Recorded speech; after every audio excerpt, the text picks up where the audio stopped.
Alors bonjour, bienvenue aux portes ouvertes virtuelles de Mécanique Auto.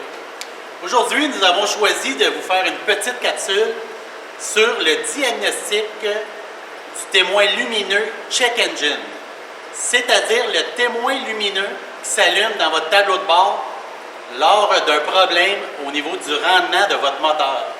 Aujourd'hui, dans l'atelier de mécanique, nous avons un Chevrolet Cruze 2015 avec un 1.4 turbo. Alors, ce véhicule est arrivé ici au centre avec le Check Engine allumé. Et c'est avec ce véhicule que nous allons faire notre démonstration. Même si le travail hebdomadaire d'un mécanicien consiste à faire environ 80% de mécanique, comme les freins, la suspension, la direction et toute autre tâche dans le même style, il ne faut pas oublier que l'automobile est rendu à un niveau technologique extrêmement avancé. Donc, c'est la raison pourquoi il y a une portion où il faut manipuler de l'outillage très technique, il faut avoir des connaissances en électricité et une bonne connaissance au niveau de ces systèmes. Pour faire le diagnostic de notre problème, nous avons besoin d'équipements technologiques comme cet analyseur-contrôleur.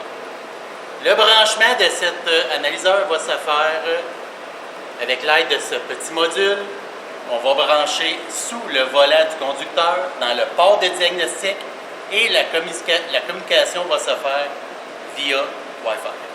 Donc, le module de communication va être branché juste ici dans le connecteur de diagnostic.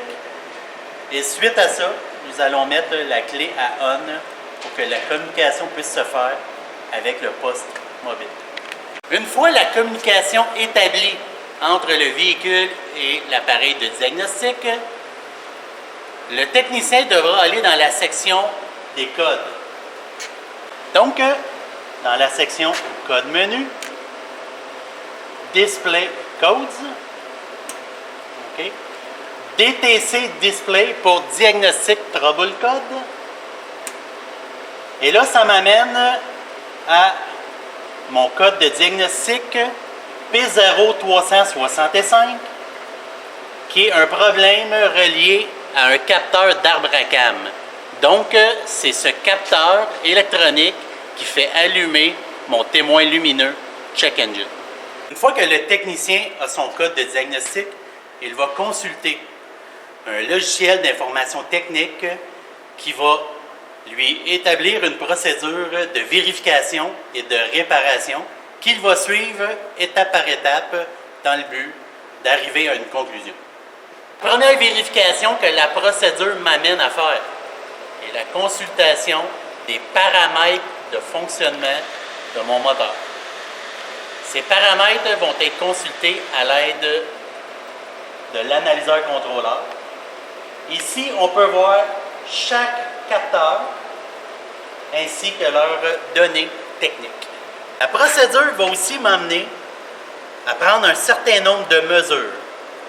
Les outils diagnostiques utilisés pour ces mesures sont un oscilloscope pour vérifier le signal électrique de la composante et un multimètre peut aussi être utilisé pour diagnostiquer ces problèmes. La réalisation de cette procédure m'a amené à un diagnostic sur ce véhicule. Vous, comme élève, durant vos 2 années ici à l'école, vous allez apprendre le fonctionnement de tous ces systèmes mécaniques et électroniques, ainsi que la manipulation de tout l'outillage technique dans le but de faire ces réalisations. J'espère que cette capsule vous a plu et j'espère que surtout que ça vous a donné le goût de vous inscrire. Merci de votre attention.